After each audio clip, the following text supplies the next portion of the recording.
I'm Scott Smith. And I'm Nicole Perpino. On Park Update this week, the general election brings changes to the City Council and School District. City Hall main floor is once again open for business. And BSM's football squad comes ever so close in their season finale. These stories and more just ahead on the update.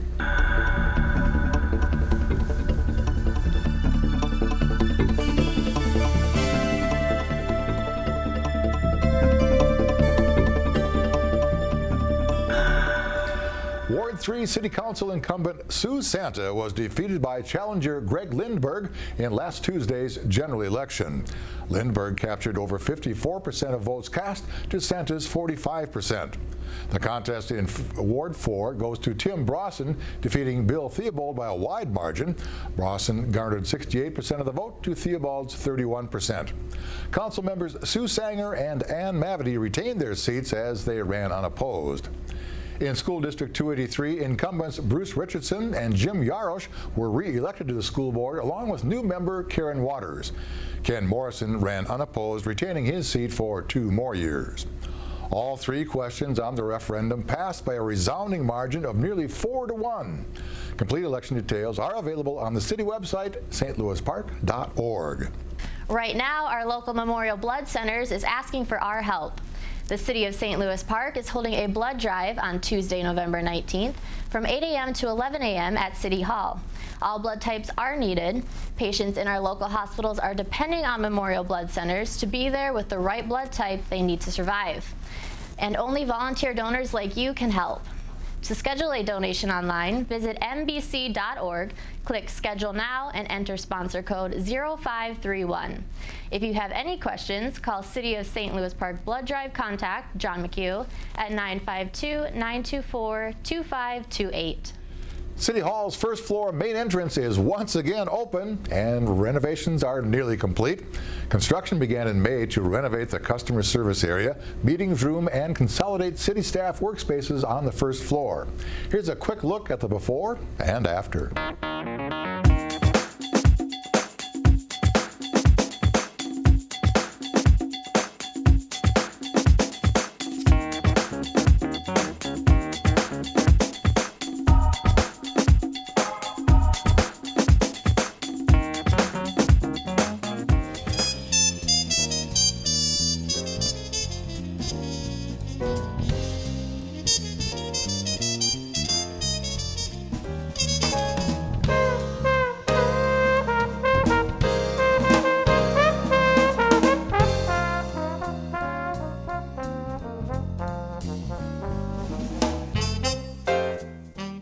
City Hall will be closed on Monday, November 11th for the Veterans Day holiday. You may drop off your utility bill even though City Hall is closed. A drop box is located at the south parking lot entrance to City Hall. The Westwood Hills Nature Center Interpretive Building is also closed. Even though it's a holiday, city staff from police, fire, facility maintenance, and operations and recreation will be on the job. Having had our first taste of snow this season, it's not too early to remind you of the city's winter parking rules. Parking is banned every time snowfall reaches 3 inches, whether it's 2 p.m. or 2 a.m. Vehicles parked on unplowed streets will be ticketed and towed. To avoid the risk of being towed, please pay attention to the weather forecast. Snow emergency information and parking ban information is available by signing up for Park Alert on the St. Louis Park website, Facebook, Twitter, the Winter Parking Hotline, which is 952-924-2180, and on Park TV Channel 17. Additional information can be found on the city's website, stlouispark.org. Sidewalk snow removal is equally important. Please clear sidewalks after a snowfall. Snow and ice on sidewalks must be removed by the same day if there is 6 hours of daylight following the snowfall or by noon the following day. 4 daytime hours are allowed for apartment and commercial buildings. The city invites you to the final planning workshop for the Wooddale LRT station area on Tuesday, November 12th at 6:30 p.m. The meeting will be held at Citizens Bank Building, 5000 West 36th Street. With support from a team of design and development experts, community members can participate in the workshop to explore what's possible for some of the sites in this area. The event is free and open to the public. Since 2002, the St. Louis Park Community Foundation has awarded over $350,000 in grants to important non-for-profit organizations. This year, at the Community Foundation Give Back Day, the St. Louis Park Community Foundation will award several $1,000s in grants on Saturday, November 16th at the Park Tavern. The community is invited to join in with free pizza, face painting, balloon animals, a magician, and complimentary bowling for kids starting at 2 p.m. The foundation's mission is unique to what this community holds in its esteem and for what it believes in. Creating a legacy for St. Louis Park, one gift at a time. The brush drop-off site has closed for the year and will reopen again next spring. If you have yard waste you would like to get rid of, you can do so before the yard waste collection season ends the week of November 25th, unless there's a significant snowfall before this week. Then yard waste collection will end at that time. There is a $15 special collection fee for picking up yard waste bags or containers during winter months. Remember, yard waste must be in containers or compostable bags and bagged separately from garbage. Set yard waste containers and bags at least 5 feet from your garbage cart. The City of St. Louis Park is looking for a volunteer to represent the city at the Southwest Beyond the Yellow Ribbon Coalition monthly meetings. Beyond the Yellow Ribbon is a statewide organization that provides community support for military service members, guards, reserves, veterans, and their families. If interested, please contact Laura at lingebrigtsen@stlouispark.org. Starting your holiday shopping? Save some money and help the environment by shopping reuse. Through November, Hennepin County is encouraging residents to shop reuse by offering Choose to Reuse Today coupon books with discounts at 80 participating reuse dealers. Get the coupon book today to find great deals at the numerous thrift stores, rental shops, and other reuse retailers. Coupon books are available at City Hall and at Westwood Hills Nature Center, the Rec Center, and the Municipal Service Center. Coupons are valid through November 2013, and for more information, visit Hennepin County's Choose to Reuse program. That's hennepin.us/choose to reuse. Up next. As the autumnal equinox has arrived, the temperatures are beginning to drop and soon leaves will begin to fall. It turns out that this time of the year is perfect for many eco-friendly activities that many times are overlooked. For example, check the air pressure in your tires. Cooler temperatures lower tire pressure, and that in turn lowers the fuel efficiency. So check your tires and make sure they are properly inflated. Clean and test the furnace.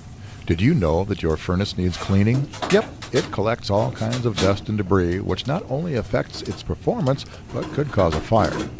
Before you really need the heat, get out your owner's manual for instructions on how to clean it. If you have a gas furnace, have it professionally inspected once a year.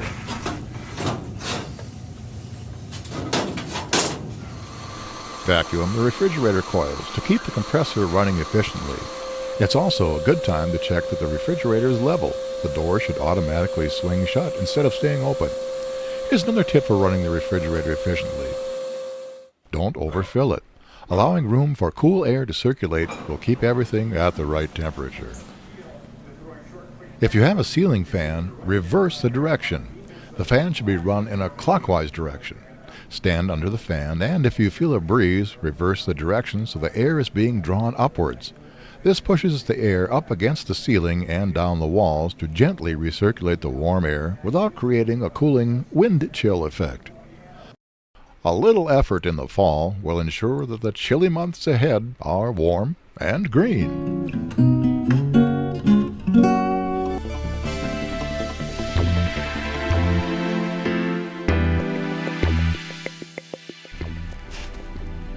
In senior news, register now for a new class, Movies with Bob DeFlores, which will be held Wednesday, November 20th, 1:30 to 3 p.m., and Tuesday, December 10th, 9 to 11 a.m. Mr. DeFlores is known nationally as a film consultant and archivist. The November movie My Man Godfrey is about a scatterbrained socialite who hires a vagrant as a family butler. Stars include William Powell and Carol Lombard. The registration deadline is Friday, November 15th. For more information and to register, call 952-928-6444. Come and play with your kiddo, ages 12 months to 3 years, in a fun introductory class to basic art materials. Your child will practice their motor skills and coordination while making a mess with goopy finger paints and gluten-free Play-Doh. Supplies will be provided. The class is Thursday, November 14th from 9:30 to 10:30 a.m. at Wolf Park Pavilion, 3700 Monterey Drive. Cost is $12 per child that's a resident and $17 per non-resident. Registration deadline is November 7th or when the program is full.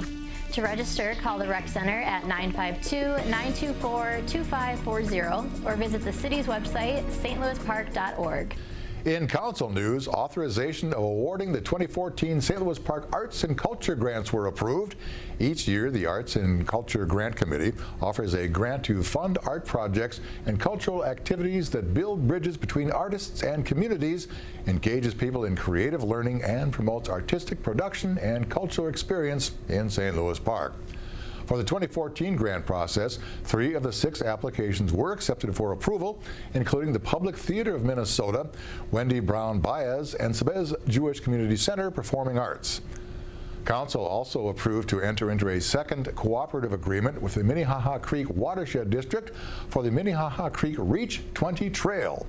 The city has been partnering with the MCWD since 2009 to complete the steps needed to allow the construction of a portion of Minnehaha Creek between Louisiana Avenue South and Meadowbrook Road.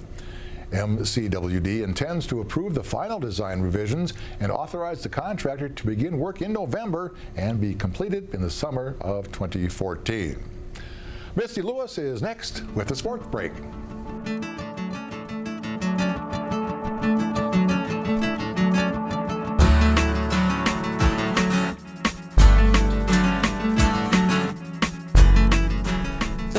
Sports season in the park came to an end last Friday night. The Benilde St. Margaret's Red Knights football team fell to the De La Salle Islanders in a wire-to-wire thriller in the Class 4A Section 6 championship game. Turnovers were the undoing for the Red Knights. BSM turned the ball over on the very first play from scrimmage on an interception from quarterback Keaton Studrud. Studrud's going to pass it early and picked off. Number 16, he's taking it. He's going to be down at the 10-yard line. The Islanders capitalized on the errant pass with their own scoring drive. Later, BSM fumbled on De La Salle's 1-yard line, and the opponents drove 95 yards on the ensuing drive for the touchdown. The score changed hands throughout the game, but the outcome ultimately hinged on a Studrud fumble at midfield late in the fourth quarter. 2nd and 6 at the 50. Studrud keeps it, oh, fumble! Studrud lost it. Number 30 jumped on it. Charlie Engel. De La Salle's going to get the ball at the 50-yard line with 3:25 to go, down by 2 points. The Islanders then drove to the Red Knights' 30-yard line, and on 4th and 7, quarterback Billy Hart delivered a strike to Chris Williams, who took it to the end zone. The Red Knights did get the football back, but came up short on the last play of the game with an incomplete pass to the end zone. Final score, De La Salle Islanders 27, Benilde St. Margaret's Red Knights 23. Winter sports kick off on Park TV 16 live at the Rec Center with Oriole girls hockey versus Matamidi at 6:30 p.m. on Thursday, November 14th. Remember to tune in. That's your Park Update Sports Break. I'm Misty Lewis. Well, that's it for this week's Park Update. Thank you for watching. Now, be sure you take some time to get out and experience life in the park.